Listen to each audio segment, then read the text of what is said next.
शिव जी की भक्त हूँ, विरागी हैं महाराज जी वे। तो अगर मैं उनसे अच्छा घर गाड़ी और पैसे कमाने की इच्छा रखती हूँ तो मैं गलत तो नहीं कर रही महाराज जी? रावण को लंका किसने दी थी? बैरागी ही ले तो दी थी। अरे आप चिता भस्मा लेपो गरल वस्त्रम दिग्पट धरो जटाधारी कंठे भुजगपतिहारी पशुपति, लेकिन उनके मित्र है कुबेर जो चरण सेवक है। भगवान शंकर का सख्य भाव स्वीकार करते हैं कुबेर, तो त्रिभुवन का धनी बना दिया। कई बार कैलाश को उठाकर अपनी भुजाओं से भगवान शिव को प्रसन्न कर लिया, तो लंका प्रदान कर दी, पूरी सोने की थी, पूरी ईंट नहीं लगी हुई थी, केवल स्वर्णमयी लंका थी। ये महाराज लगाते चिता की भस्म है, लेकिन देते खूब माल है।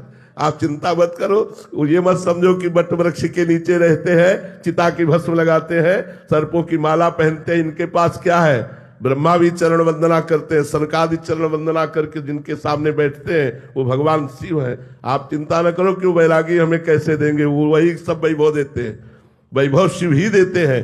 हरि तो जब कृपा करते तो सब वैभव छीन लेते हैं। वैभव तो शिव जी ही देते हैं। आप चिंता न करो, बहुत ठिकाने से लगी। अगर वैभव चाहिए तो शिव शिव रटो और उनकी सेवा। भगवान शिव को एक नाम दिया गया है, औढ़र दानी। कुछ विचार नहीं करते हो। अब वो एक वृकासुर नाम का राक्षस था, दैत्य। उसने नारद जी से पूछा कि जल्दी प्रसन्न होने वाले भगवान का नाम बताओ। उनका भगवान शंकर, क्योंकि एक नाम आशुतोष है, आशुतोष माने शीघ्र प्रसन्न होने वाले।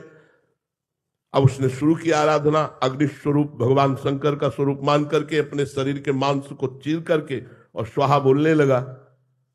कुछ ही किया कि भगवान श्री तुरंत प्रकट हो गए। उनका अरे ऐसा क्यों करते हो, हम तो चुल्लू भर जल में प्रसन्न हो जाते हैं, एक बिल्व पत्र में प्रसन्न हो जाते हैं, ऐसा ठाकुर तो त्रिभुवन में नहीं भाई। आप देख लो, सब जगह सेव संतरा अंगूर चढ़ते, महाराज के ऊपर धतूर फल चढ़ता है, धतूर का फल चढ़ता है, अकौड़े का फूल, जो किसी के काम में ना वो भगवान शिव ले रहे। भगवान शिव बहुत जल्दी प्रसन्न होने वाले, तो उन्होंने कहा तू इतना कष्ट क्यों कर रहा है, मैं तो इतने से प्रसन्न हूं, वरदान मांग। उसने कहा मैं जिसके ऊपर हाथ रख दूं वो भस्म हो जाए। भगवान शिव ने ऑर्डर डाले, होगा तथास्तु। और उसकी दृष्टि बगल में गई, त्रिपुर सुंदरी भगवती उमा महामाया।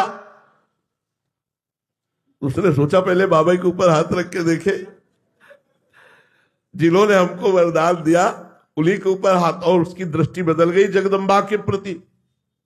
और भगवान शिव के ऊपर हाथ रखने के लिए चला।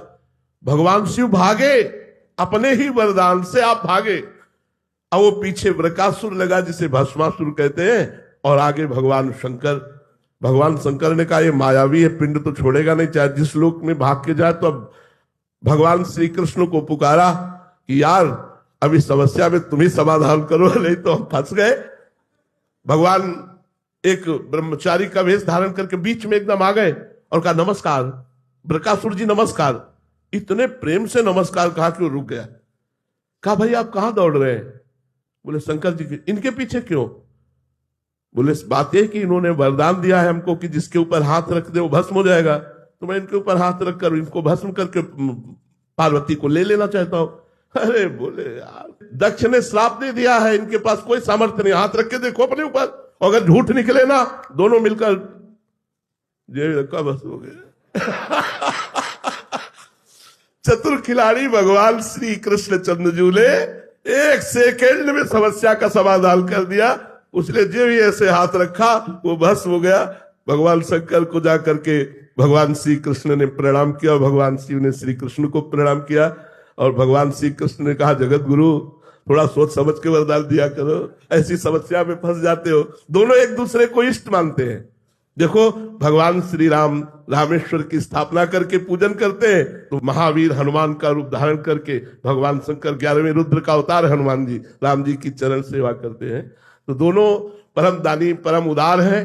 पर भगवान श्री हरि जब कृपा करते हैं तो संसार का राग हटा करके अपने प्रेम को प्रदान कर देते हैं, और भगवान शिव से जो मांगे वो प्रदान कर देते हैं। और औढ़र दानी है।